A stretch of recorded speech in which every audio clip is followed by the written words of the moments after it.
ऐसा लगता है कि वैसे दूसरा सिस्टम में जहाँ मान सम्मान है, सब कुछ है, खाली राशन बदलने से और दुकान बदलने से।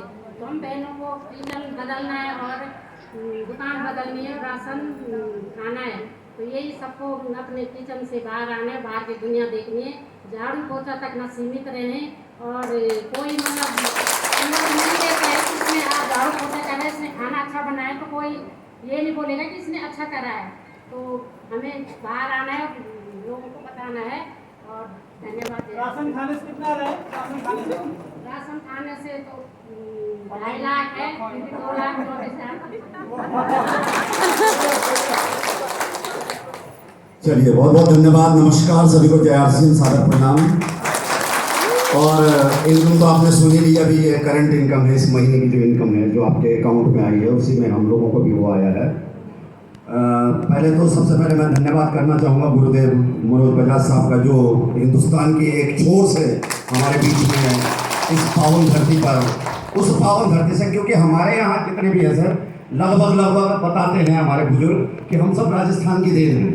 यहाँ पे पहाड़ों में जितने भी लोग हैं, ज़्यादातर 100% मैं नहीं कह सकता, पर मैक्सिमम हम लोग राजस्थान से ही हैं। और आप वहाँ से आए हैं इस देवभूमि में, तो आपका हार्दिक स्वागत है सर। बीच में हमारे बीच में प्रभु डोभाल सर चंबा से हैं, अरविंद शर्मा सर रुड़की से हैं। आपका बहुत बहुत स्वागत सर। हरिद्वार रुड़की से आप लोग हमारे बीच में आए हैं, आपका इस देवभूमि में हार्दिक स्वागत है। डॉक्टर चैन सिंह चौहान साहब के सानिध्य में, उनका साथ हाथ पकड़ के, उंगली पकड़ के, हम लोग सारे जितने भी यहाँ पे लोग बैठे हुए हैं, हम सब उनके साथ मिलके चल रहे हैं। और उनके साथ मिलते प्रत्येक लोगों के घरों में जो है इनकम तो बरस ही रही है। साथ में कामयाबी का द्वार, जो अभी मैडम कह रही थी कि सम्मान और चीज़ों में नहीं मिलता। पैसा तो आदमी कहीं से भी कमा सकता है, लेकिन जो ये सम्मान यहाँ पे मिलता है, उस सम्मान के भूखे सब होते हैं। और अगर वो सम्मान इस सिस्टम से मिल सकता है, तो मैं कहता हूँ हर किसी व्यक्ति को इस सिस्टम के अंदर आ जाना चाहिए। ये हमारा प्रयास रहेगा।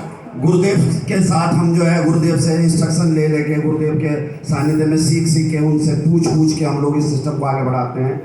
बढ़ाते मैं पार्ट टाइम करता हूँ। आप सभी को, ज़्यादातर लोगों को मालूम होगा, मैं सरकारी जॉब में हूँ। पार्ट टाइम इस सिस्टम को करता हूँ, लगभग अपनी नौकरी को ईमानदारी के साथ करते हुए, केवल छुट्टी और इतवार के दिन इस काम को करता हूँ।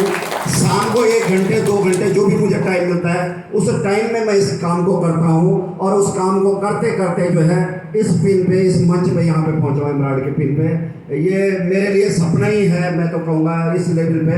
लेकिन मैं एक गारंटी दे सकता हूँ कि आने वाले कुछ महीनों के अंदर अंदर मैं फुल टाइम आरसीएम में आने वाला हूँ। और इसकी घोषणा मैं पिछले 2 से 3 साल से कर रहा हूँ कि सन 1 जनवरी 2026 को मैं फुल टाइमर हो जाऊँगा आरसीएम में। और जब फुल टाइम, अभी रिटायरमेंट, ये मत सोचना भी 2032 में रिटायरमेंट है, रिटायरमेंट इतनी जल्दी नहीं है, लेकिन मैं फुल टाइम आरसीएम में आने वाला हूँ। और जिस दिन मैं फुल टाइम आ गया और हिंदुस्तान में अपनी टीम के बीच में चला गया, सोच लीजिए क्या होने वाला है। तो ये बिल्कुल होगा और सबके साथ होगा, जो करेगा उसके साथ होना ही होना है, सबके साथ होना है। हम अपनी टीम को जो है चौहान साहब के सानिध्य में, बजाज साहब के आशीर्वाद से, और हमारे जितने भी हमारे सारे लीडर हैं, मैं सबका एक एक का नाम लूँगा तो कुछ छूट जाएंगे, मुझे लगता है ठीक नहीं है किसी का नाम लेना। लेकिन हमारे जितनी भी लाइफ लाइन है, सबके साथ मिलकर उनकी कामयाबी के लिए काम करते हुए निश्चित रूप से हम आगे बढ़ेंगे और अपनी लाइफ लाइन को इस मंच पे अपने से ऊपर की पिन पर लाने की कोशिश करेंगे। और उनको जब ऊपर लाएंगे तो निश्चित रूप से हमारा जो ऊपर वाले से जो हम लोगों की इच्छा होती है, वो हमें कामयाबी मिल जाएगी जब हमारी टीम इस लेवल पे पहुंचेगी। तो उसके लिए हम लोग काम कर रहे हैं, अपनी टीम के साथ आगे बढ़ के काम करेंगे और पूरे हिंदुस्तान में परचम लहराएंगे इस सिस्टम का। तो ये मैं कहना चाहूँगा, ज़्यादा नहीं, मैं अपने गुरुओं को सुनने के लिए आया हूँ और उनको ही सुनना चाहूँगा और उनके आशीर्वाद से ही जो हम लोग प्रेरणा ले सकते हैं, उस प्रेरणा को लेकर आगे बढ़ने की कोशिश करिए। धन्यवाद गुरुदेव। अभी रमोला साहब ने बहुत एक बात ऐसी कही जो मेरे को बहुत फील का महसूस भी हुई अंदर जाके। क्या महसूस हुआ कि जिस नौकरी को लेने के लिए लोग ट्रेनर करवा देते हैं, तख्तियाँ लेके बसों को आग लगा देते हैं कि हमें मिलनी चाहिए, हमारा ये हक है, उसको ये छोड़ने के लिए आरसीएम के लिए तैयार हो चुके, तो आरसीएम को निकालना चाहिए। ये कितना महान काम है आरसीएम, आप सोच के देखिए। यानी कि इस प्रकार की नौकरी को पाने के लिए लोग किस हद से गुजर जाते हैं, तो महान काम हुआ या नहीं हुआ? तो सर के लिए एक बार ताली चाहेंगे क्योंकि